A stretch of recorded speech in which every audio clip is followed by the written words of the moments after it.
Hey everyone, SuperShadix Boom here, and today I'm going to be taking a look at Wave 1 of the 2.5-inch figurines by Jakks Pacific. So recently I've been looking for these 4-inch figures by Jakks Pacific because they look really nice, and it's been a good while since we've had good Sonic action figures. So I've just been perusing around looking for these damn Sonic toys because they're pretty hard to find for some fucking reason, and I don't want to mad overpay, so yeah, just been looking around, and then these bad boys popped out of nowhere. So of course my instincts were just, fuck it! And I got all of them, so I'm just gonna review them now because I haven't uploaded in a while. Here's the box for Sonic, and honestly I don't really care for the boxes. If you want to, just pause it and look at it. Let's get these bad boys open.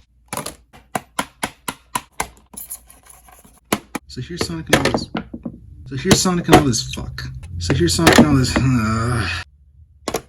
Here's Sonic in all of his glory. The painting and sculpting on this figure is actually pretty good, especially for his small size. His right hand is in a fixed pointing position, while his left hand is in a standard fist. His feet are pretty good too. They are just his shoes, and it's a relatively simple design, so I don't see how they would mess it up. There actually is articulation on this little guy. He has a peg in his head so he can swivel. His shoulder is on a pegged hinge so it can swivel all around and hinge up and down. The legs use the same joint so they can swivel and move forward and backward. You can get a decent amount of poses out of him, but he is a small figurine, so he's basically meant to be in his stationary pose that he's in the box. Some things I don't like about this guy is that he has a painted on mouth. I would have preferred if it was indented in or something like that. His left leg, I don't know if it was warped in the packaging or this is just how they all are, but it has a weird bend to it, which makes it hard to stand up. With a little finagling, I can get him to do it, but it's not ideal. Best Friend and Tails sculpting and painting was really well executed. I can't find a single error on this guy. I'm not the biggest Tails fan, but I'm glad they did him justice. Even his shoes look great. I mean, he has the most plain shoes in the entire franchise, so again, how can they mess it up? The articulation is pretty much the same as Sonic's besides, well, his tails, which are on a ball joint, have full range of movement, and can easily pop off. Yes, Tails has an asshole, and you can easily plug his tails back into his butt.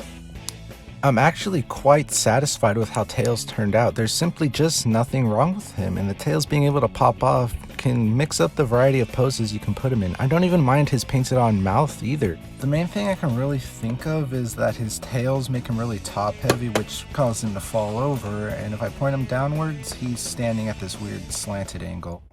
Here I come, rougher than the rest of them, the best of them, tougher than leather. You can call me Knuckles. Unlike Sonic, I don't chuckle. Knuckles is probably the best build out of all of them. The sculpting and painting is really good, and the Legos on his shoes are sculpted to perfection. Although solid, Knuckles is probably the stiffest when it comes to his articulation. His right arm is really restricted because of his dreads and how bent it is. His left arm can move around more than the right, but the dreads do block it from getting as far as I'd like it to.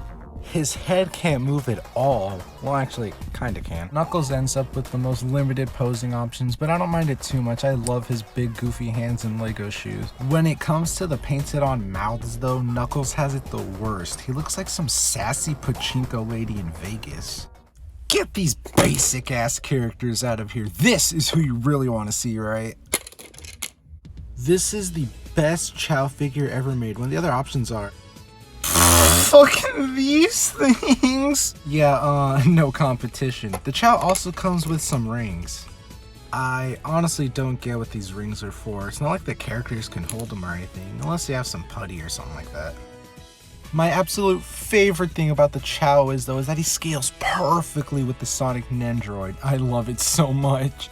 The articulation has the same peg and hinge like the rest of the figures, a swivel in the head and the feet can't move at all.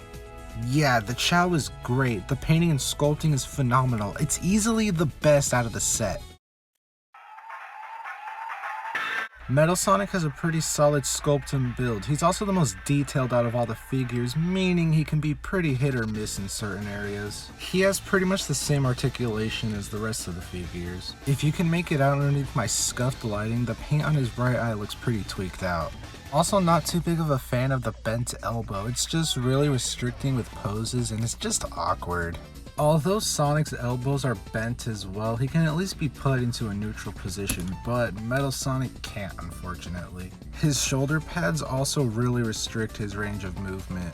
Despite these issues, at least Metal Sonic looks pretty good. I'm not really seeing any use of decals, so I'm assuming all the details are painted on, which means it can look pretty sloppy in certain areas. One thing I can commend them for is that Metal Sonic does have weird bent legs just like Sonic does, but his feet are pivoted at an angle where he can stand flat. Overall, I think these are decent little toys. They're not traditional action figures like I prefer. They are meant for major posing, but $5, I would recommend you pick them up. And I can't wait to have these little guys rot on my shelf for eternity. If you enjoyed the video, be sure to like, comment, and subscribe, and bye. Thanks for watching.